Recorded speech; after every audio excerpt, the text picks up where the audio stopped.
श्री कृष्ण कहते हैं कि खुश रहना है तो जिंदगी के फैसले अपने परिस्थिति को देख कर ले। दुनिया को देखकर जो फैसले लेते हैं वो दुखी ही रहते हैं। जिंदगी में हैरानी भी होती है और बहुत परेशानी भी होती है। सब कुछ अच्छा होता है जब ऊपर वाले की मेहरबानी होती है। सबको यहाँ अपनी जिंदगी से शिकायतें हैं।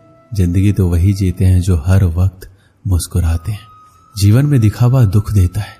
सुख चाहिए तो हर काम को दिल लगाकर करें। दौलत और खुशी का कोई रिश्ता नहीं होता है। ये बात जो समझ जाता है वो जीवन भर खुश रहता है।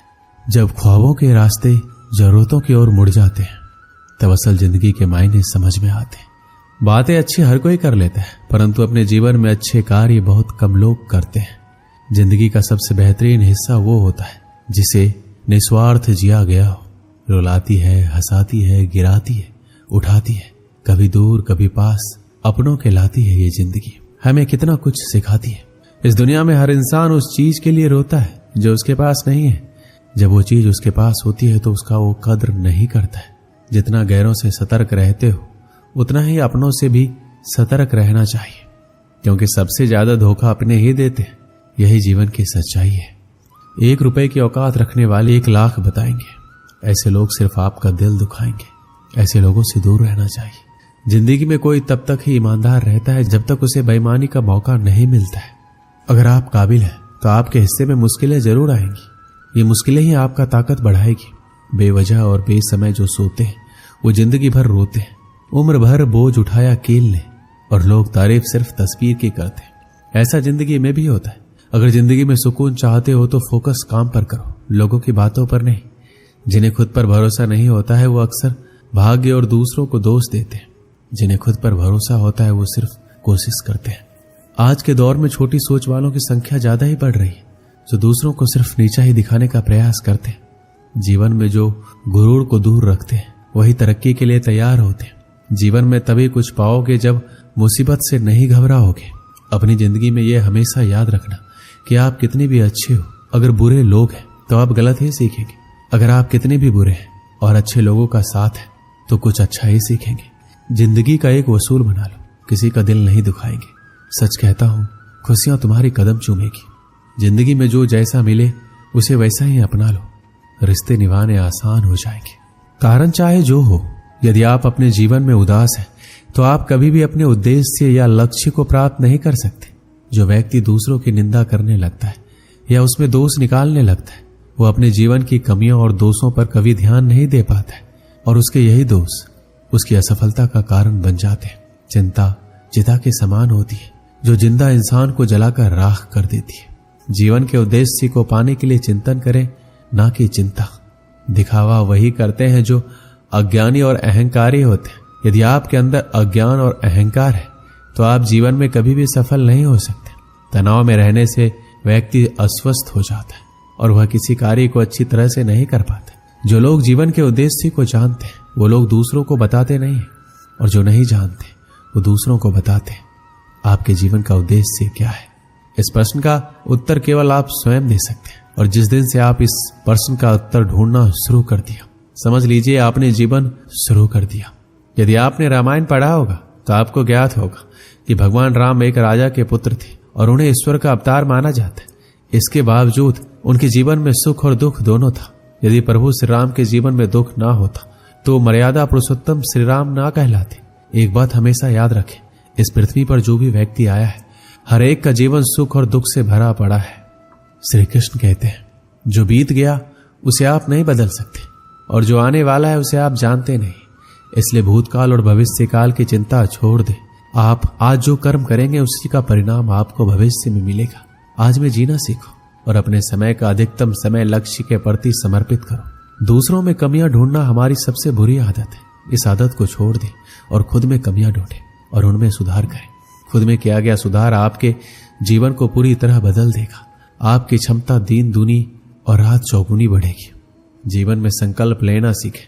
उदाहरण के लिए, अगर आपने सोचा है कि आज हमें ये कार्य करना है तो उस कार्य को निश्चित ही करें। अगर आपने सोचा है कि 2-4 घंटे पढ़ना है तो जरूर पढ़ें। भले ही मन पढ़ाई में ना लगे पर एक अच्छा आदत बनेगा जिससे आपको सफलता की एक सीढ़ी चढ़ने में आपको मदद मिलेगी। त्याग करना सीखें।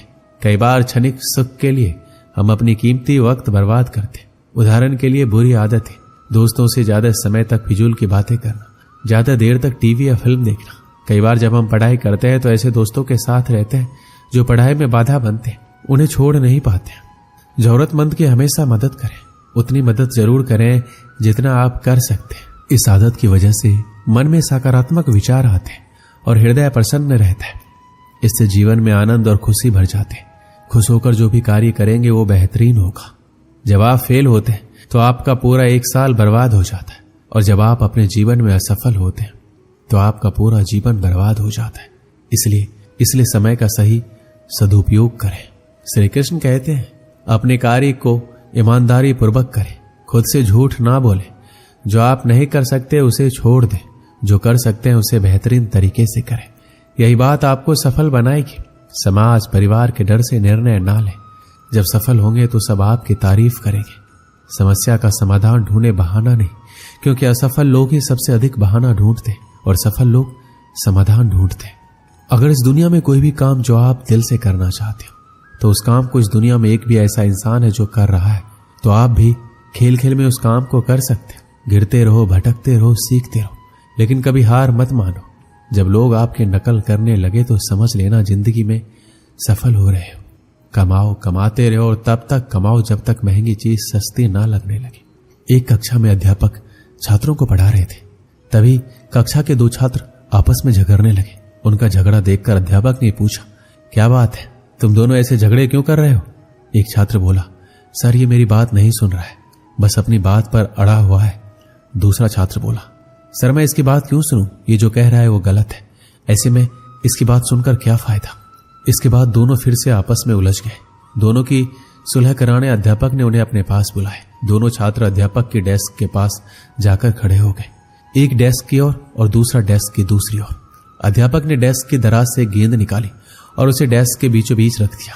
उसके बाद वो दोनों छात्रों से बोले, इस गेंद को देखकर बताओ ये किस रंग की है। पहला छात्र बोला, ये सफेद रंग की गेंद है सर। दूसरा छात्र बोला, नहीं सर ये तो काली है। दोनों के उत्तर एक दूसरे से भिन्न थे, लेकिन दोनों अपनी बात पर अड़िग थे।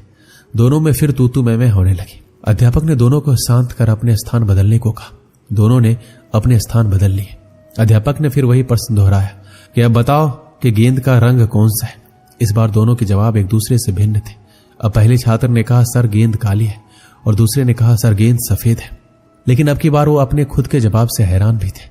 दोनों अध्यापक को समझाते हुए बोले, यह गेंद दो रंग की बनी हुई है, एक तरफ से देखने पर सफेद दिखती है, दूसरी तरफ से देखने पर काली। तुम दोनों के जवाब सही हैं, फर्क बस तुम्हारे देखने में। जिस जगह से तुम इस गेंद को देख रहे हो वहां से तुम्हें ये वैसे रंग का दिखाई दे रहा है। जीवन भी वैसा ही है। जीवन में किसी भी चीज, किसी भी परिस्थिति या समस्या को देखने का नजरिया भिन्न हो सकता है। ये जरूरी नहीं कि जिसका मत आपसे भिन्न है वो गलत है, ये बस नजरिए का फर्क है। ऐसे में हमें विवाद में पढ़ने के स्थान पर दूसरे के नजरिए को समझने का प्रयास करना चाहिए।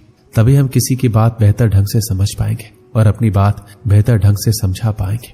दोनों छात्रों के अध्यापक की बात समझ में आ गई और दोनों ने अपना झगड़ा भुलाकर सुलह कर ली। इस कहानी से हमें क्या सीख मिलती है? जीवन में परिस्थितियां भिन्न हो सकती, उन परिस्थितियों के प्रति लोगों का नजरिया भिन्न हो सकता है।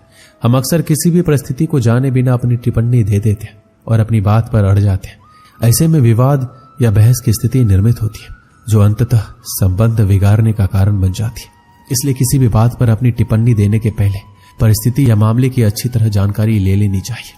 साथ ही यदि मत भिन्नता की स्थिति बने तो दूसरे के नजरिए को समझने की कोशिश करना चाहिए ताकि विवाद नहीं बल्कि बेहतर संवाद स्थापित हो सके। दोस्तों इस वीडियो में बस इतना ही। मिलते हैं अगली वीडियो में। अपना ख्याल रखिएगा। जय श्री कृष्ण।